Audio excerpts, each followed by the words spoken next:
So guys evening అయితే మనం ఇంట్లో ఉన్నాం కాబట్టి ఖాళీగా ఒక డ్యూటీ అయితే పడిందని డ్యూటీ అయితే తీసాం. ఇది ఎక్కడికి వెళ్తున్నామంటే ఒక మ్యారేజ్కి అయితే వెళ్ళబోతున్నాం.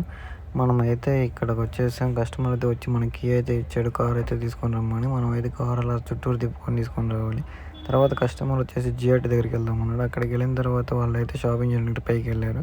పెళ్ళికి వెళ్తున్నారు కాబట్టి ఏదో గిఫ్ట్ తీసుకోవడానికి వెళ్ళినట్టున్నారు. మనమైతే అక్కడ వెయిట్ చేసిన తర్వాత ఈ మండపానికి అయితే వచ్చేసాం. తర్వాత కస్టమర్ వెళ్ళేటప్పుడు తినడానికి అయితే వచ్చాను అని చెప్పేసి వెళ్ళారు. మనమైతే అలా ఆగుతాము. వెళ్ళి చూడగానే అక్కడైతే వెజ్ అయితే పెడుతున్నారు. ఓ మై గాడ్, వెజ్ అనుకొని వెళ్ళి ఎలా ఉందో టేస్ట్ అయితే చేసాను. టేస్ట్ అయితే కొంచెం పర్లేదు, బాగానే ఉంది. నాన్ వెజ్ ఎంత కాకపోయినా వెజ్ అయితే కొంచెం బెటర్ అనే చెప్పుకోవచ్చు. తర్వాత అక్కడంతా మనం తినేసి పూర్తి చేసి అక్కడ నుంచి అయితే బయలుదేరి వస్తుండగా మనకి ఫ్రూట్స్ అండ్ ఐస్ క్రీమ్ గిల్లి కనపడినాయి. అవి కూడా వదలకుండా మళ్ళీ తీసుకొచ్చేసి అవి ఎలా టేస్ట్ నేను చూసాను. ఐస్ క్రీమ్ అయితే చాలా బాగుంది. ఫ్రూట్స్ అయితే అంతగా నాకేం అనిపించలేదు.